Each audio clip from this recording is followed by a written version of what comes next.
नमस्कार दोस्तों, स्वागत है आपका अपने YouTube चैनल एफएम ज्ञान पे। आज हम बात करने वाले हैं यस बैंक से रिलेटेड इंपॉर्टेंट अपडेट के बारे में। यहाँ पर प्रशांत कुमार जी का इंटरव्यू निकल के आया है और क्या क्या बड़ी बातें यस बैंक के लेके उन्होंने कही है उसके बारे में हम बात करेंगे।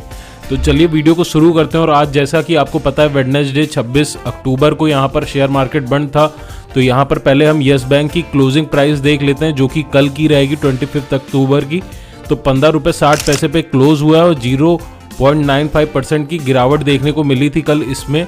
और जो इसकी प्रीवियस क्लोजिंग थी वो 15 रुपये 75 पैसे थी और ओपन हुआ था 15 रुपये 70 पैसे पे। और हाई इसने बनाया था 15 रुपये 85 पैसे तक का, जहां से गिर के 15 रुपये 60 पैसे पे बंद हुआ है। तो चलिए आज यहाँ पर बात करते हैं यस बैंक में जो इंपॉर्टेंट अपडेट निकल के आ रही है कि कैसा आगे चल के इनके रिजल्ट हो सकते हैं और कैसी यस बैंक की जर्नी हो सकती है, उसके बारे में हम समझेंगे।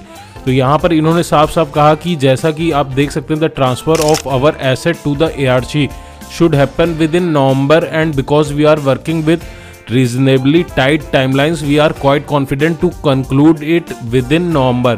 यानी कि जो इनको ट्रांसफ़र करना था अपने एसेट्स का ARC को, यहाँ पर एसेट रिकंस्ट्रक्शन कंपनी को, तो इसके बारे में हम बात करें तो ये नवंबर में पूरी तरह से कंप्लीट हो जाएगा क्योंकि इस पर बहुत टाइटली ये लोग वर्क कर रहे हैं। और इसके बाद जो इनका ग्रॉस NPA रहेगा वो सिर्फ और सिर्फ 2% की रेंज में रह जाएगा। और वहीं पर अगर हम देखें नेट NPA क्या निकल के आता है तो वो 1% की रेंज में आ जाएगा, ऐसा प्रशांत कुमार जी का कहना है। इसके अलावा यहाँ पर देखें तो strong NII growth is contributing, यानी कि नेट इंटरेस्ट इनकम लगातार इनका बढ़ रहा है और उसके वजह से यहाँ पर बैंक की परफॉर्मेंस पे अच्छा खासा इंप्रूवमेंट देखने को मिल रहा है। और इसके पीछे के रीज़न की अगर हम बात करें तो net interest income is growing bye nearly 32%। One of the reason is because of advances growth which is up 11%, but the most important is in terms of the mix of our loan component। यानी कि यहाँ पर देखें जो advance growth हो रहा है वो लगभग 11% हो रहा है और इसी की वजह से नेट इंटरेस्ट इनकम बढ़ रहा है।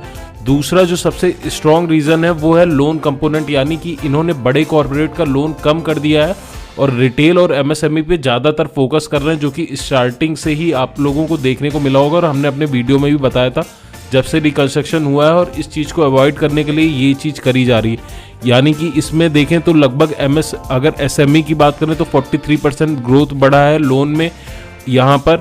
इसके अलावा जो मिड कॉर्पोरेट होते हैं उसमें लगभग 34% बढ़ा है।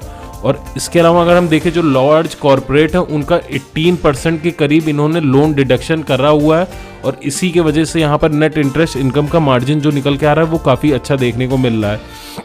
इसके अलावा इसमें अगर हम देखें तो कासा रेशियो की बात करें तो वो भी 35% पे अभी चल रहा है। साथ ही साथ कंपनी जो है वो यहाँ पर सेविंग अकाउंट और करंट अकाउंट पे बहुत ज़्यादा फोकस कर रही है, इस वजह से भी और ज़्यादा इनको इम्प्रूवमेंट देखने को मिल रहा है। तो ये था एक छोटा सा इंपॉर्टेंट अपडेट जो हम कवर करने वाले थे इस वीडियो में। इसके अलावा अगर आपकी कोई क्वेरी है, कुछ पूछना चाहते हैं तो कमेंट करके ज़रूर बताइएगा।